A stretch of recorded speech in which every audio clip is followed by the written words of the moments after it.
And I feel like waiting till 9:30 at night at the outskirts of town after all the other districts voted on something for something this important is diabolical. That's what I think.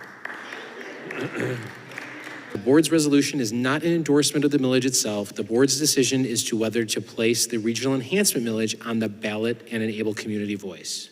We should only put something on the ballot if we think it's a good idea.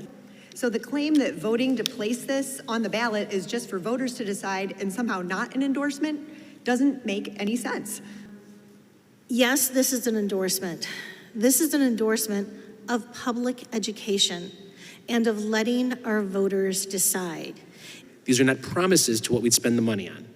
The reason we have been very intentional about saying the RCS impact, current and potential opportunities, is that we don't want to, I'm not here to sell the enhancement millage. The people who live here and pay taxes here and send their children to these schools deserve a real conversation, not a carefully managed PR presentation. I believe we owe the community some answers because, in my opinion, RCS has no clear purpose or need for this millage.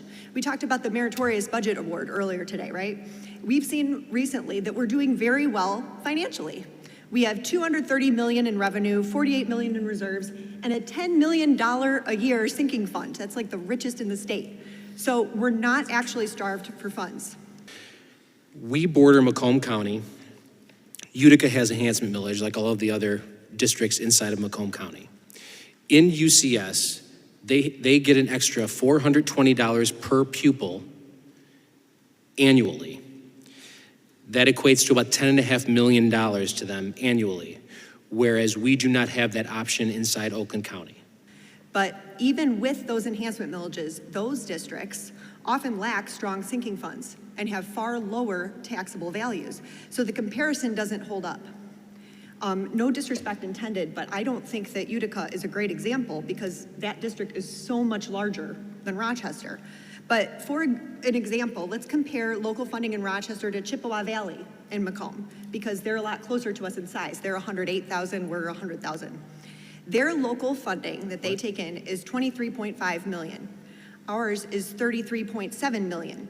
So we already collect over $10 million more than they do in local funding, and now we're being asked for more.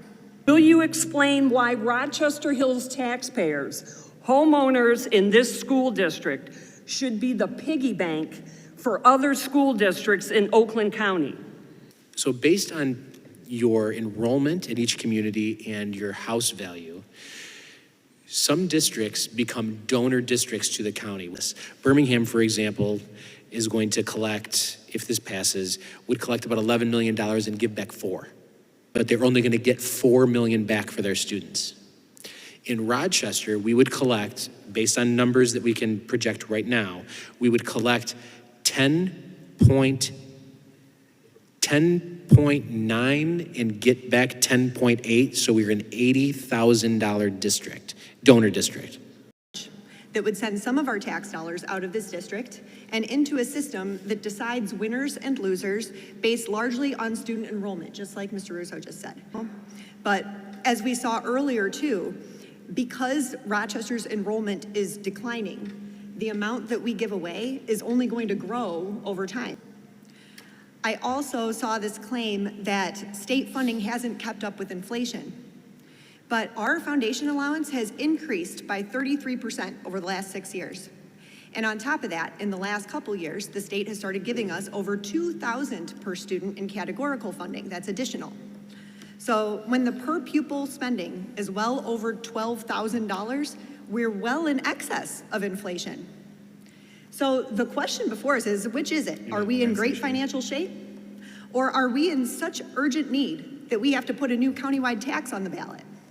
Whether you choose to support or oppose this millage, that'll be your choice. But if you're going to talk about fraud, waste, abuse, mismanagement, and you can't name it, and you can't put dollars on it, and you can't, then it's just a slogan. You're not engaged in critical thinking. Mr. President? You're taking a political position.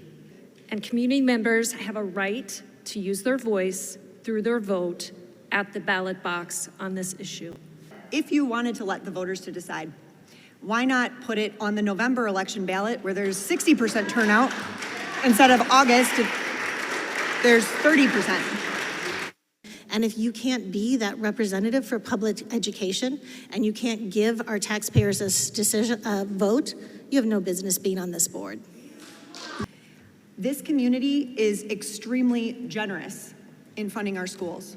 And our taxpayers already pay more than most to support public education.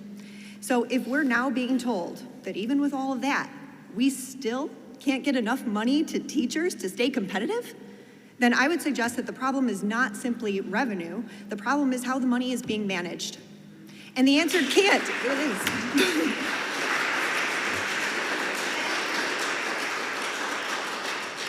And the answer cannot be to just keep going back to taxpayers for more.